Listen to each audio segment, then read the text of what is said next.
부산진 믿음의 가족 여러분, 하나님의 은혜와 평강이 오늘도 여러분의 가정과 일터 가운데 함께 하시기를 소망합니다. 오늘 말씀은 시편 32편입니다. 허물의 사함을 받고 자신의 죄가 가리어진 자는 복이 있도다.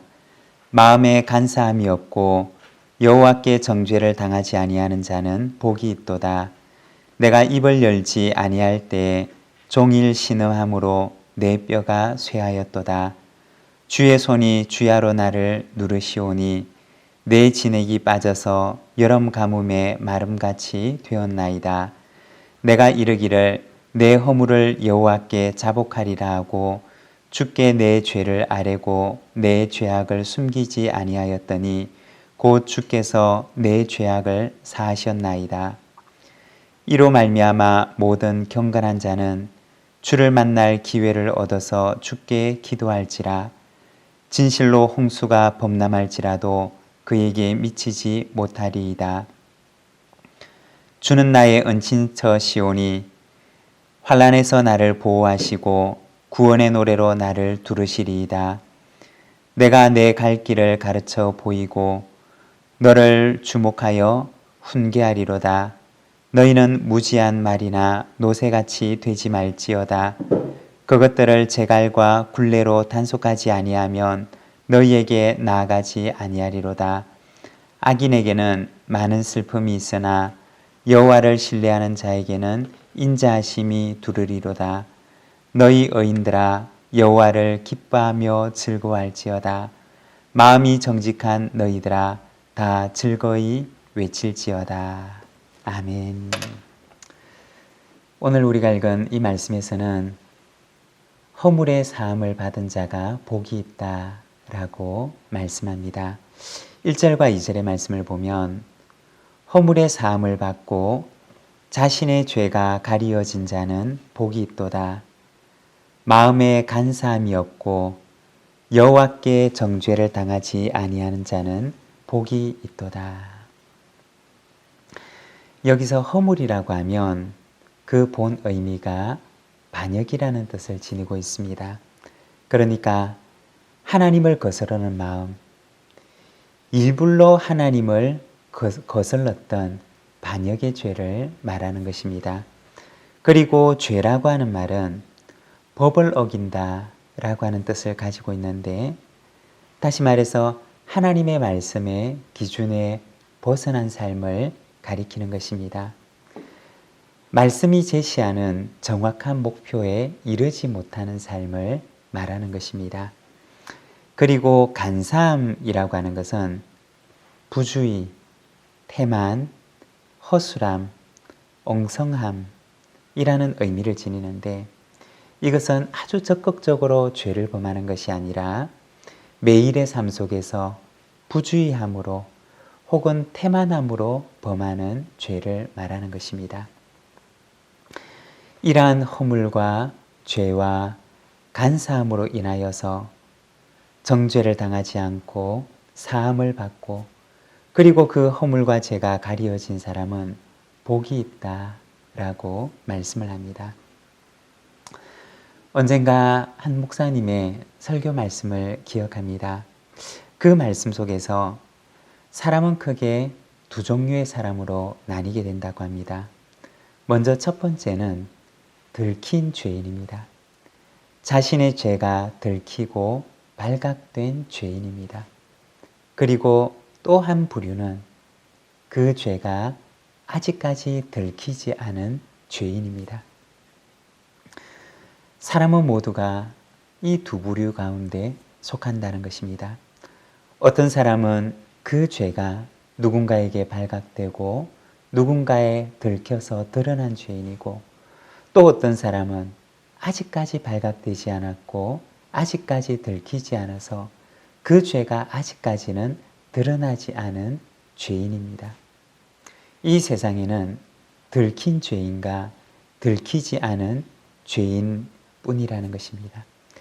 이 세상의 모든 사람들은 바로 죄인이라고 하는 것입니다.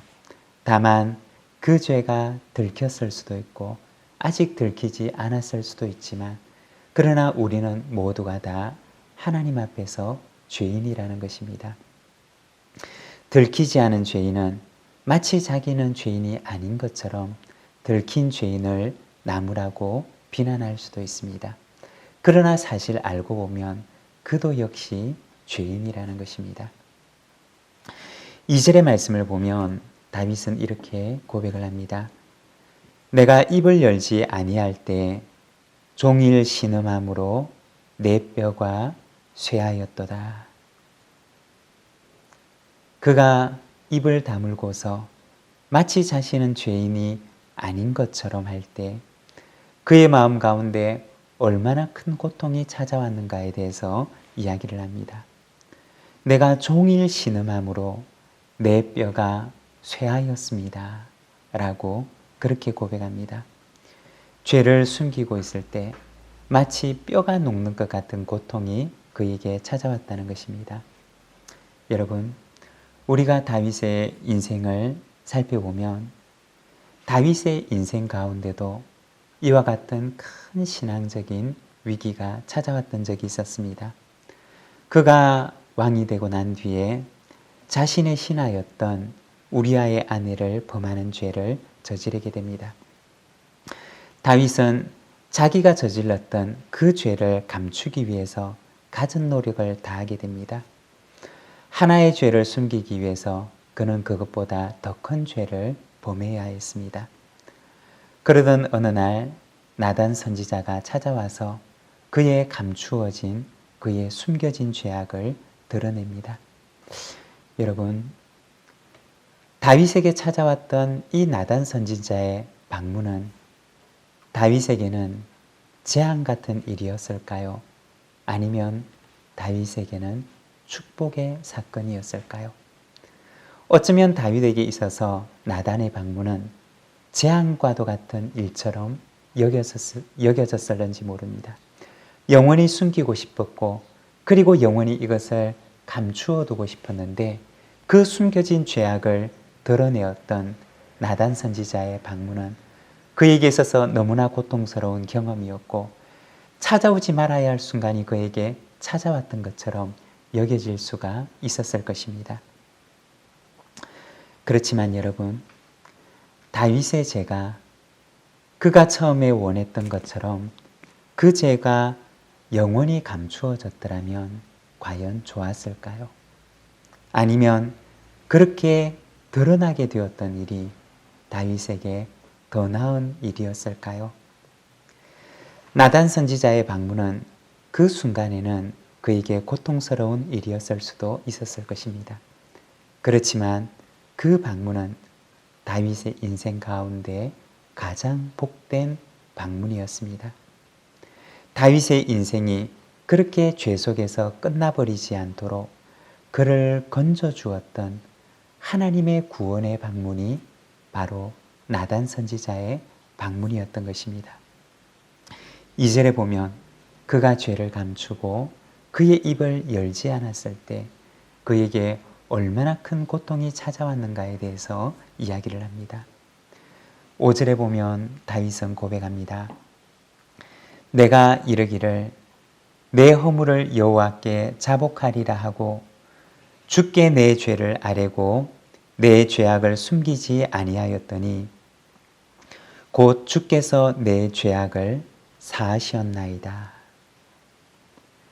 굳게 다물었던 그의 입을 열고 하나님께 그의 죄를 자백하는데 거기에서부터 하나님의 은혜가 그에게 임하기 시작합니다. 다윗은 고백하기를 곧 주께서 내 죄악을 사하셨나이다 라고 말합니다.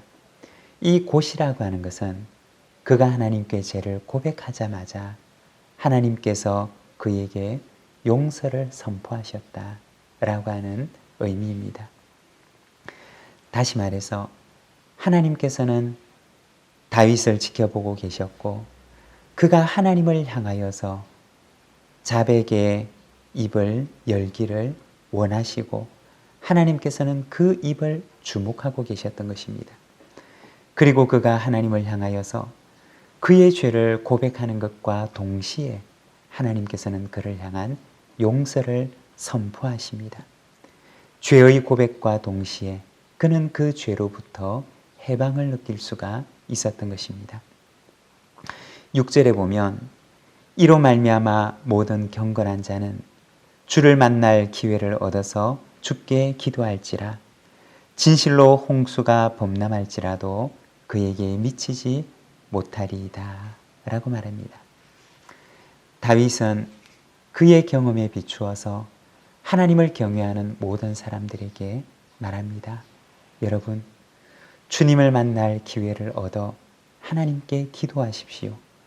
비록 홍수가 범람하는 것 같은 큰 일이 닥친다 할지라도 그러나 그것이 여러분에게 미치지 않을 것입니다 라고 얘기합니다. 9절에서는 너희는 무지한 말이나 노새같이 되지 말지어다 라고 말합니다. 여기서 말과 노새라고 하는 것은 성경에서 나올 때는 아주 고집이 센 짐승을 가리킬 때 사용하는 짐승입니다. 고집이 세서 재갈을 물리기 전에는 주인의 말을 도무지 들으려고 하지 않는 짐승을 가리키는 것입니다. 오늘 시편은 권면하기를 너희는 무지한 말이나 노새같이 되지 말라고 합니다. 그리고 10절에서는 악인에게는 많은 슬픔이 있으나 여호와를 신뢰하는 자에게는 인자하심이 두르리로다 라고 말합니다. 여러분, 누가 기도할 수가 있을까요? 누가 하나님 앞에 그의 죄를 고백할 수가 있을까요? 그것은 바로 하나님을 신뢰하는 사람입니다. 변함없이 죄인도 사랑하시는 그 하나님의 인자하심을 믿고 신뢰하는 사람만이 하나님께 나아가서 죄를 고백하고 하나님께 나아가 기도할 수 있는 것입니다. 사랑하는 여러분, 허물과 죄가 우리 가운데 있지만 그러나 하나님께서는 허물이 없는 사람을 찾으시는 것이 아니라 자신의 부족함을 하나님께 고백하고 하나님께 나오는 사람을 찾으십니다. 허물의 사함을 받고 그 죄가 가리어진 사람은 복이 있다 라고 말합니다. 오늘 우리도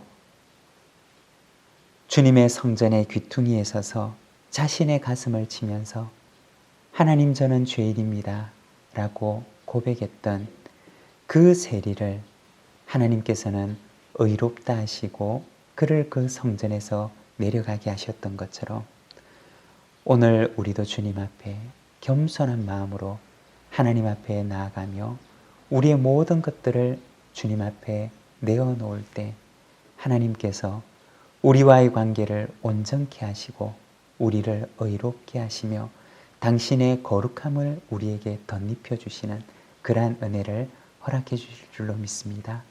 오늘도 주님을 신뢰함으로 하나님의 인자함을 향하여 가까이 나아가는 우리 믿음의 가족들이 되시기를 바랍니다. 기도하겠습니다.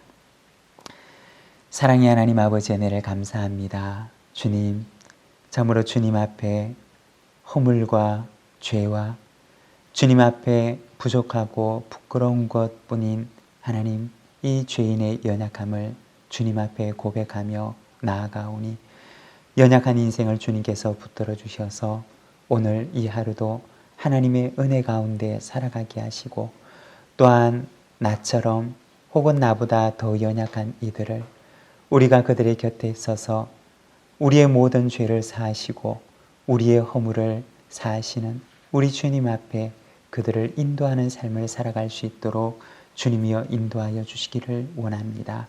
사랑하는 하나님 아버지, 오늘 이 하루도 병상에서 오늘 이 하루도 하나님의 은총을 기다리며 기도하는 우리 믿음의 가족들이 있사오니 주께서 기억하시고 오늘도 주께서 찾아가 주시며 연약한 손을 붙들어 일으켜 세우시는 주님의 은혜를 허락하여 주시옵소서. 이 하루를 주님께 의탁합니다. 하나님 붙들어 주셔서 오늘도 주님과 함께 동행하며 승리하는 하루가 되게 하옵소서. 예수님의 이름으로 기도드립니다. 아멘.